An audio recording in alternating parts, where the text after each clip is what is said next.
Halo, salam satu data.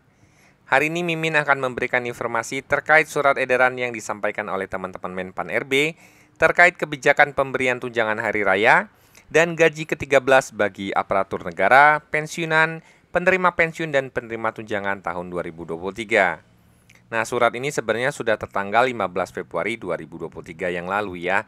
Ini kenapa Mimin bahas karena beberapa hari ini heboh terkait pemberitahuan atau informasi mengenai THR dan gaji ke-13 tahun 2022. Nah, perlu teman-teman pahami bahwa surat ini merupakan surat yang disampaikan dari teman-teman Menpan yang ditujukan kepada Kemenkyu Bu Sri Mulyani sebagai dasar rujukan untuk pemberian THR tahun 2023 ini ya. Nah, di sini nanti Bu Sri sendiri, Bu Menkyu sudah bilang bahwa untuk informasi ini nanti akan disampaikan langsung oleh Pak Joko Widodo ya. Akan disampaikan langsung oleh Pak Pres dan surat rujukan ini nanti akan menjadi PP ya, seperti PP nomor 16 tahun 2022 tahun kemarin ya. Ini adalah dasar nanti akan diterbitkan PP. Nah, di sini perlu teman-teman dipahami bahwa ini adalah usulan yang diusulkan yaitu yang pertama, ini poin penting saja yang Mimin jelaskan ya. Komponen THR dan gaji ke-13 tahun 2023.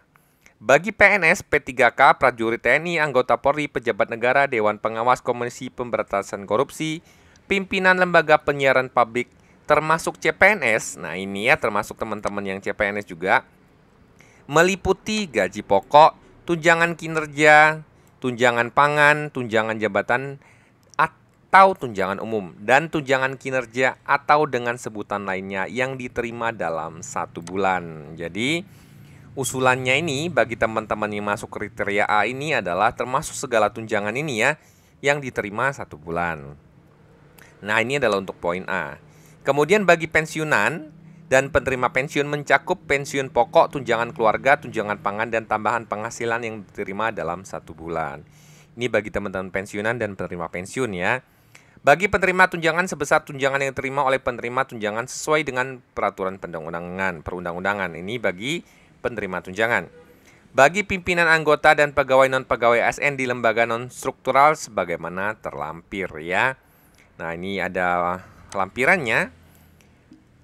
Poin B, penerima THR dan gaji ke-13 tahun 2023 terdiri dari PNS dan CPNS, P3K, prajurit TNI Polri,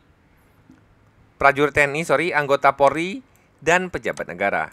Diberikan juga kepada pensiunan ya, ini termasuk pensiunan, penerima pensiun, dan penerima tunjangan.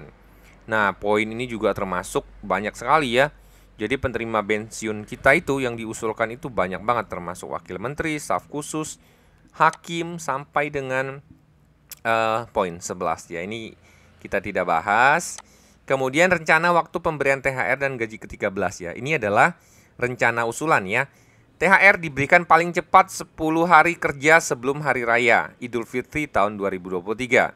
Hari Raya jatuh pada tanggal 22 atau sampai dengan 23 April 2023. Berdasarkan ini berarti harusnya 2 minggu sebelum ini sudah dibagikan ya. Karena ini 10 hari kerja ya. Berarti harusnya ini di awal April itu udah harus masuk ya, kurang lebih ya. Di tanggal-tanggal 10, sebelum 10 harusnya 10 lah ya maksimal ya. Kemudian gaji ke-13 diberikan bulan Juli 2023. Ini biasanya bertepatan dengan penerimaan siswa baru atau libur untuk anak sekolah ya. Jadi rencana THR dan gaji ke-13 yang diusulkan itu adalah seperti ini. Ini poin pentingnya. Jadi teman-teman harusnya menerima ini adalah H-10 sebelum hari raya di hari kerja tentunya. Kalau seminggu 5 hari kerja berarti kurang lebih 2 minggu ya. 2 minggu hari efektif gitu ya. Sehubungan dengan hal-hal poin di atas, kiranya Ibu Menteri Keuangan dapat segera memberikan pertimbangan prinsip besaran anggaran THR dan gaji ke-13 tahun 2023 kepada aparatur sipil negara, pensiunan, penerima pensiun, dan penerima tunjangan. Pertimbangan prinsip tersebut akan kami tindak lanjuti dengan menyusun peraturan pemerintah sesuai dengan ketentuan peraturan perundang-undangan gitu ya. Jadi nanti muncul PP-nya. PP-nya ini akan mengatur terkait besarannya tunjangan. Misalnya ada kebijakan untuk COVID ya, di beberapa tahun kemarin, PNS itu hanya mendapat gaji pokok saja tanpa mendapatkan tunjangan kinerja. Nah, tahun 2022 kemarin, PNS mendapatkan gaji pokok plus 50% dari tunjangan kinerja. Nah, apakah tahun ini full ya? Apakah tahun ini akan full mendapatkan 1 bulan gaji pokok dan 1 bulan tunjangan kinerja? Ini kita belum tahu ya.